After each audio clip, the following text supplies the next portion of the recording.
story you are about to see is true. The names have been changed to protect the innocent.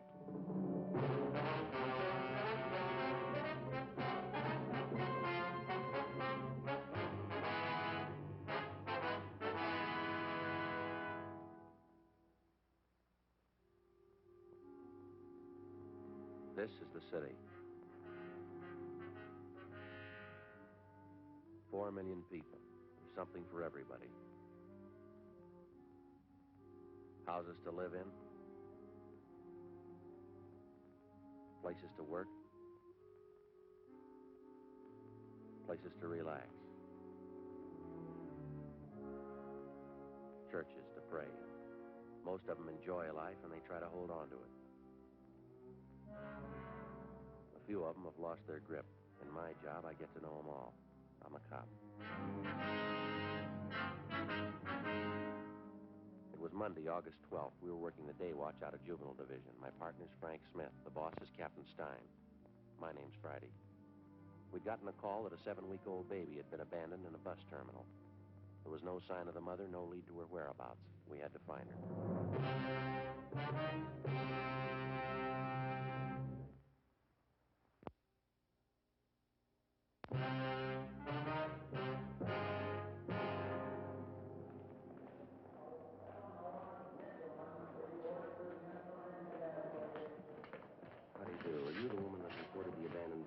Yes, that's right. Police officers, ma'am. My name's Friday. This is my partner, Frank Smith, Juvenile Division. What was your name, ma'am? Mrs. Lewis. I'm certainly glad you're here. I've been waiting around this depot for hours. I don't know what to do. That's a good baby. Why don't you go to sleep now? Come on. Close your eyes and go to sleep. Oh, thing, it's a shame. Yes, ma'am. The report we got didn't go into details. Some woman left the baby with you, is that it? Yes, as soon as we got off the bus this morning. She said she'd only be gone a few minutes. It's been hours. I don't know what to do. Did you know the woman, Ms. Lewis? Her name's Dorothy Miller. She's from Arizona. Tucson. We got off the bus, and she asked me if I'd hold her baby while she went to get her luggage.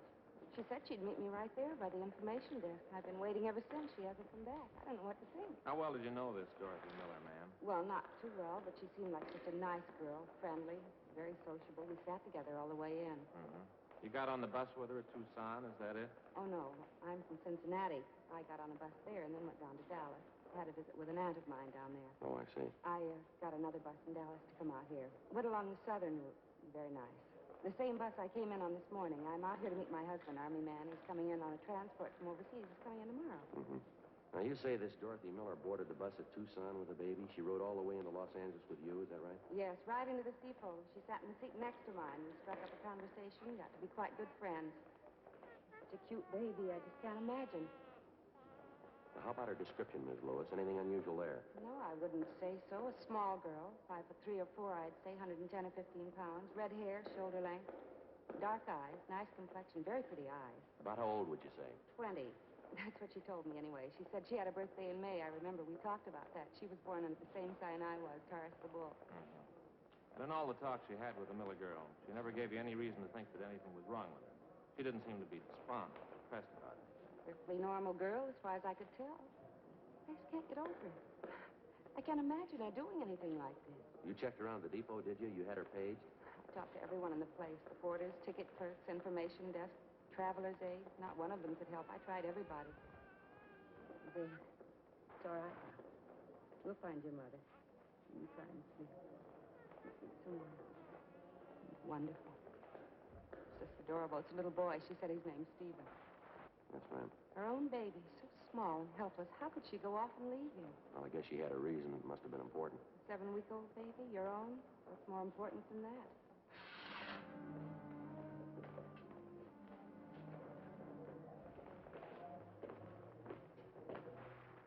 Before we left the bus depot, Frank contacted the clerk at the depot information desk and left our card with him. If anyone came in to make inquiries about the abandoned child, he was to advise them to get in touch with us. 11:48 a.m. The woman the baby had been left with, Mrs. Marjorie Lewis, agreed to return to the office and give us a complete report on everything she knew about the case. As soon as we got back, we briefed Captain Stein on what had happened, and he assigned policewoman Betty Stone to come in and help out with the baby. A cursory examination seemed to indicate there was nothing abnormal about the baby. No apparent deformities. We checked the blanket and the baby's clothing, but we found no identifying marks of any use to us. Policewoman Stone made the baby comfortable for the time being, and then she began to check through the contents of the small valise which the baby's mother had left with Mrs. Lewis. It contained the usual assortment: baby oil, powder, dextrose, a few cans of milk, a couple of blankets, and a supply of diapers. Frank and I continued to interview Mrs. Lewis. Is this the Miller woman's first baby, do you know, or did she happen to mention? Yes, it's her first. That's what she told me anyway. Did you talk about the baby's health at all? Was there any trouble there? Well, she did say she had some trouble with the formula at first. It didn't seem to suit the baby. It wasn't anything serious, though. Matter of fact, that does worry me a little bit, Sergeant. What's that? The baby's formula. Mrs. Miller did say it had to be fixed a special way. Some special medicine she put in it, too. Are you sure the baby's going to get good care? Yes, ma'am. No need to worry. He'll be moved to the general hospital. They'll look after him. Frankly, I can't help but feel a little guilty about all this. What do you mean, Mrs. Lewis? I mean, turning the baby over to you. It'll probably be put in some kind of an orphan's home. I can't help but think that maybe the Miller girl picked me out. She had to give the baby away, and she wanted me to have him. Then I turn around and hand him over to the police. It does make me feel a little guilty. She probably expected more of me. There's no need to feel like that, ma'am. It's not your responsibility. I suppose not, but I just can't help feeling that way, running out on a little baby like that, leaving him alone. You wouldn't be in a position to take care of him anyway, would you? No, I suppose not. I'd have to talk to my husband first. He'll be in tomorrow from overseas. We'll be back to the same old life again, living in hotels. Well, I guess it wouldn't work even if they'd let me adopt him. Gets me down sometimes. I've always liked children. Well, thank you very much, Ms. Lewis. We appreciate your cooperation, everything you've done here. Not at all, Sergeant. I only wish I could be more help. Would you mind telling us where you'll be stopping in town, ma'am? It's possible we might want to contact you again. Well, I don't have any reservations. I was thinking of staying at a hotel close to downtown. Well, there's a big convention going on in town now, Ms. Lewis. Most of the place is pretty crowded. We'd be glad to help you find hotel space if you like. Oh, well, that's certainly very nice of you. Sergeant Friday, could I see you a minute, please? Yeah, sure. Excuse me. Yeah, Betty. Well, for a policewoman, I'm not bad at checking diapers. What do you mean? Right here, the valise the mother left with Mrs. Lewis. Did you come up with anything? I didn't think so at first. I went over the valise, everything inside, nothing. Then I started putting the things back in the bag. I found this in a stack of diapers right there. Paid receipt for a hospital bill, maternity ward. Santa Maria Hospital, Tucson, Arizona. There's the patient's name right there at the top. Dorothy Miller.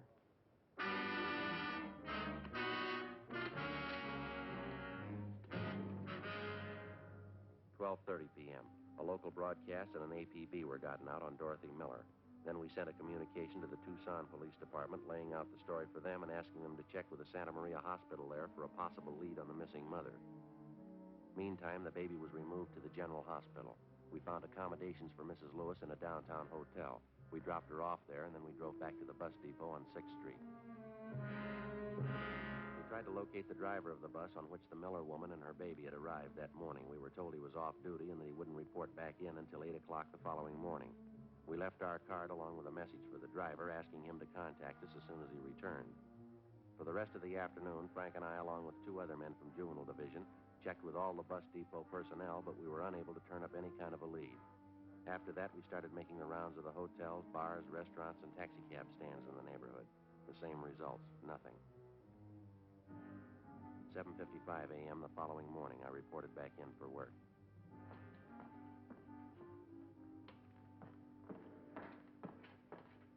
Good morning, Joe. Oh, hi, Betty. Frank check in yet? Yeah, I went out for a minute, said he'd be right back. What do you know? Anything new? Communication for you from the Tucson PD. Kickback on that query got off to them yesterday. You see this? Yeah, confirms the fact the woman had her baby in that hospital. Still not much help, though. Yeah, I see. We checked out her last known address in Tucson. She moved. No forwarding address, no line on her friends or relatives. Well, the day the baby was born seems to check out. Yeah, June 24th. Makes the baby just about 7 weeks old. This part doesn't make much sense, though. The Miller girl's description? Yeah, Ms. Lewis said Dorothy Miller was small and dark. Long red hair, dark eyes. People at the hospital describe her as being fairly tall. Blue eyes, short brown hair, about 29 or 30 years old. Mrs. Lewis said the Miller girl just turned 20, didn't she? Yeah. Sure doesn't figure, does it? A little too much to write off as coincidence. 2 Dorothy Millers having babies, same day, same hospital. I just happened to think.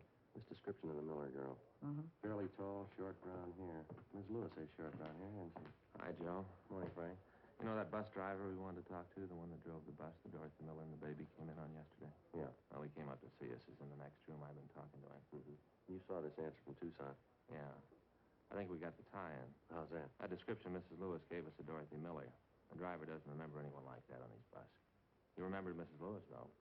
She didn't get on the bus at Dallas. She didn't sit next to a young girl with a baby either. Driver says he's sure of it. Well, then what's the pitch? Mrs. Lewis got on the bus at Tucson. She had a baby in her arms.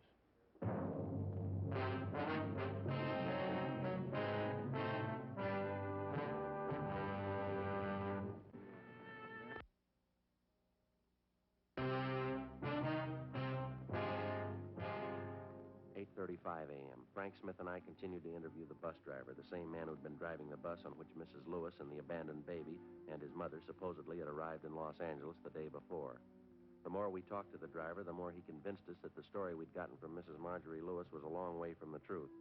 He repeated that he was absolutely sure that Mrs. Lewis did not get on the bus at Dallas, that she boarded the bus at Tucson, and at the time she got on, she was holding a baby in her arms. He was just as positive that Mrs. Lewis held the baby in her arms all the way into Los Angeles, and that she did not sit next to a young red-haired girl, but an elderly woman.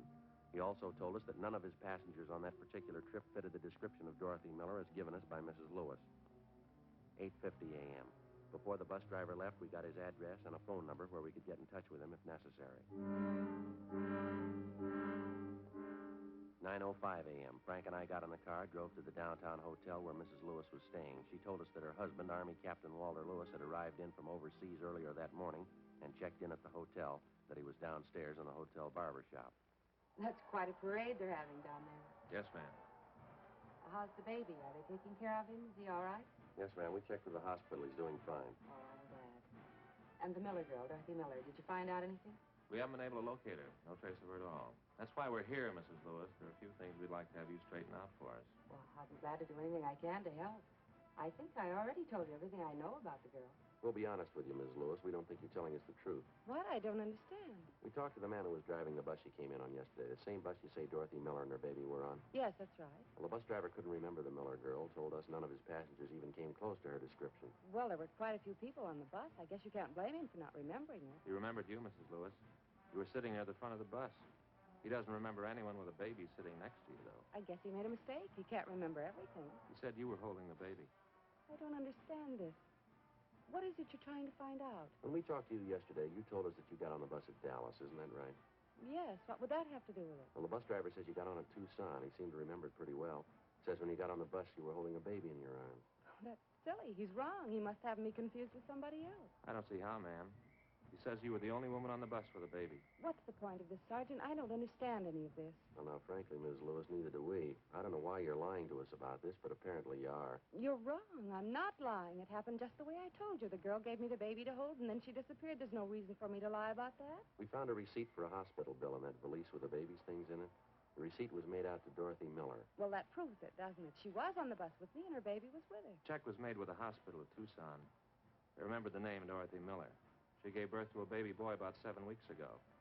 She wasn't the same girl you described to us. Description wasn't even close. Then it must be a mistake.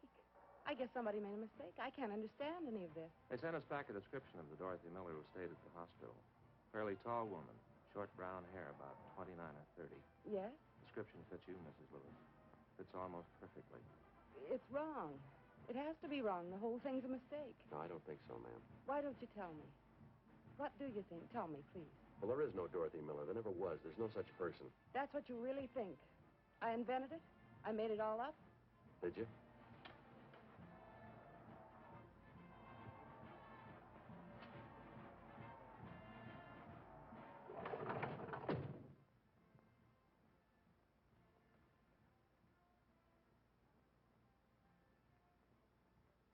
And the baby.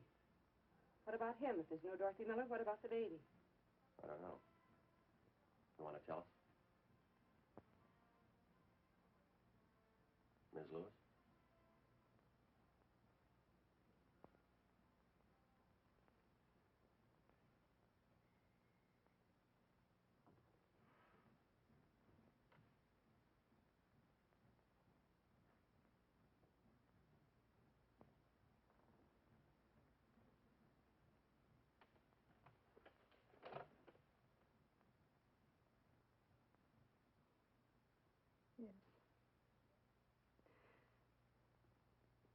Yes.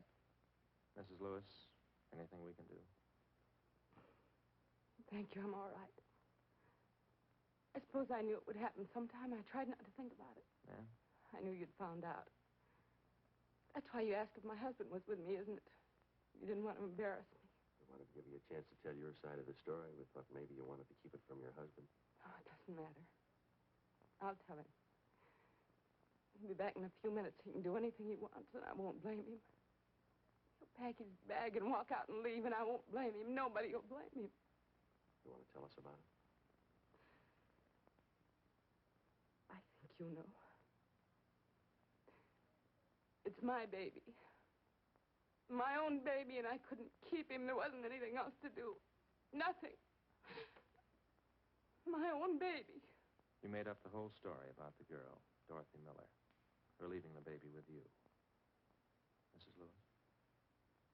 Well, now, you must have had a reason for it, Mrs. Lewis. Giving your baby away. You want to tell us about it?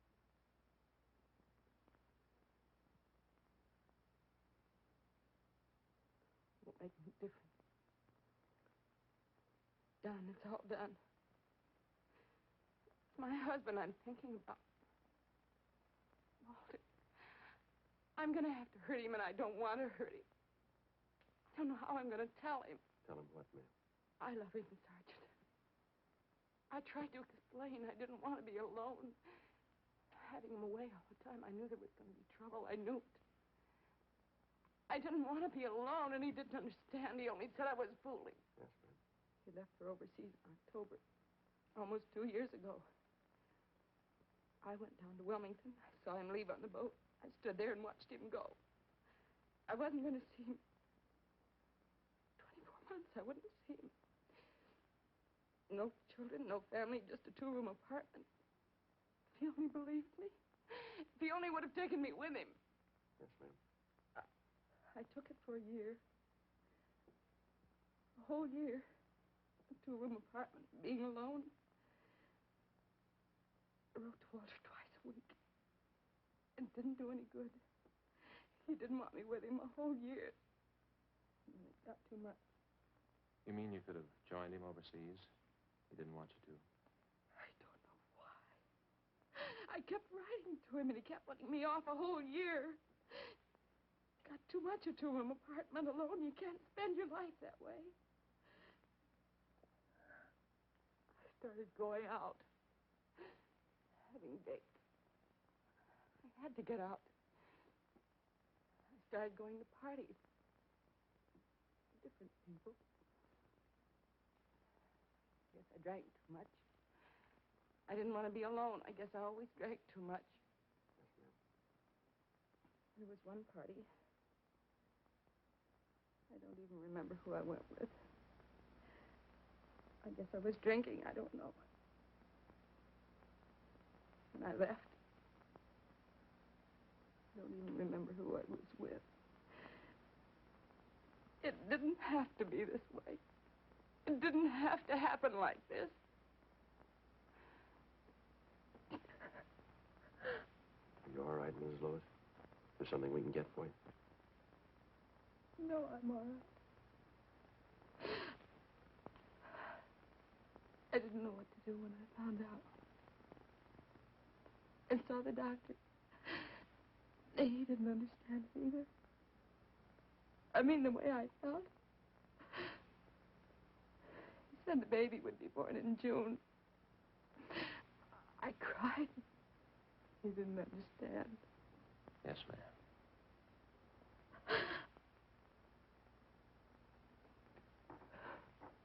When the time came, I went to Tucson, Arizona.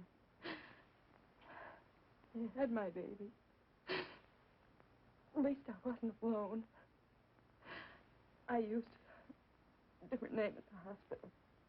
Dorothy Miller. Maybe it wasn't Walter's baby.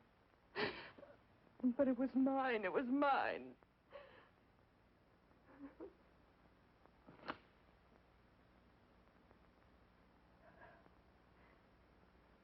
But at first it wouldn't make any difference. But it did, though. It did. So you figured on giving up the baby? Giving him away? Is that it? I can't tell you how many times I worked it out in my mind, day after day. I almost went crazy with it. Walter, the baby, which was it? I finally decided, Walter. Don't you think it's fair? Don't you? Well, it's your decision, ma'am. It's going to have to be up to you. I don't know how to tell him.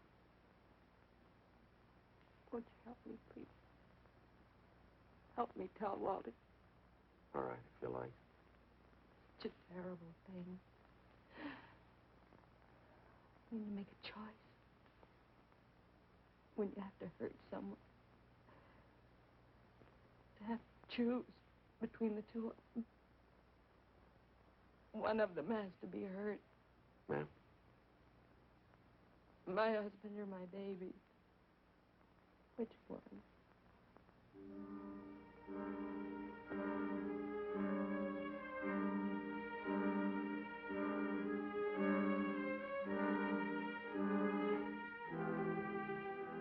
10:38 a.m.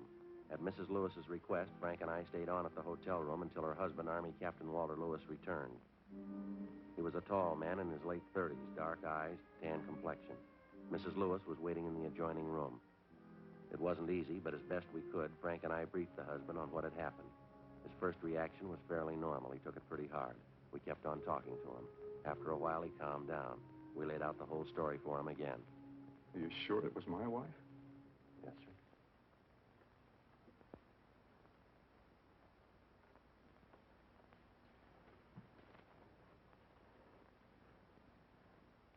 She turned the baby over to the police, is that it? She gave the baby up? Yes, sir. She figured it was the only thing she could do. Kind of hard to figure, isn't it? What's the answer? What am I supposed to do? Well, I know it's none of our business, Captain, but I think you might try looking at it from your wife's point of view. What do you mean? Well, it's pretty obvious she's still in love with you. I think she's shown you that. Yeah. Well, she was in a jam.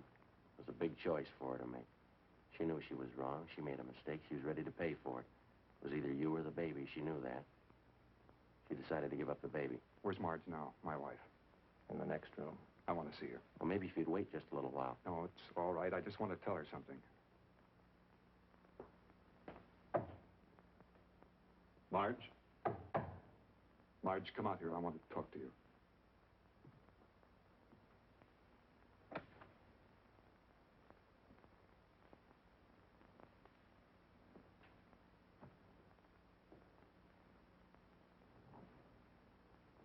What can I say, Walter?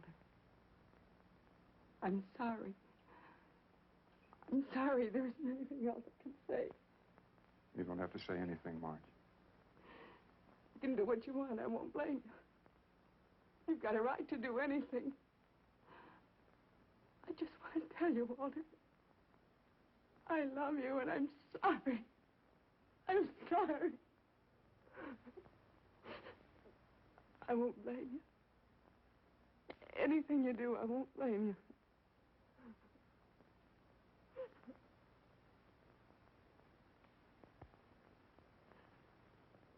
It's going to be all right. Nothing to cry about here. Everything will be all right.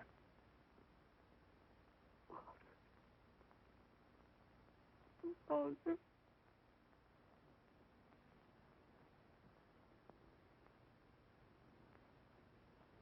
Try and take it easy, dear. It was a mistake.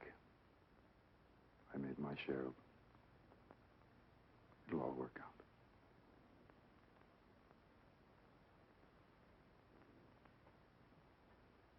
Officer, Yes, sir?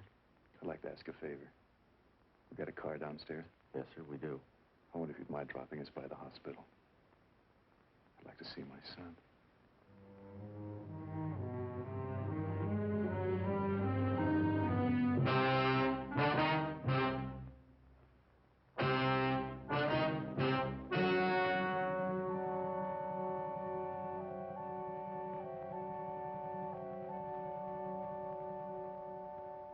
On August 15th, a meeting was held in the District Attorney's Office, City and County of Los Angeles, State of California.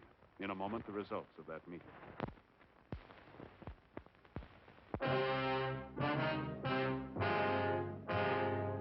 In the interests of justice, it was decided that no criminal complaint be filed against the suspect.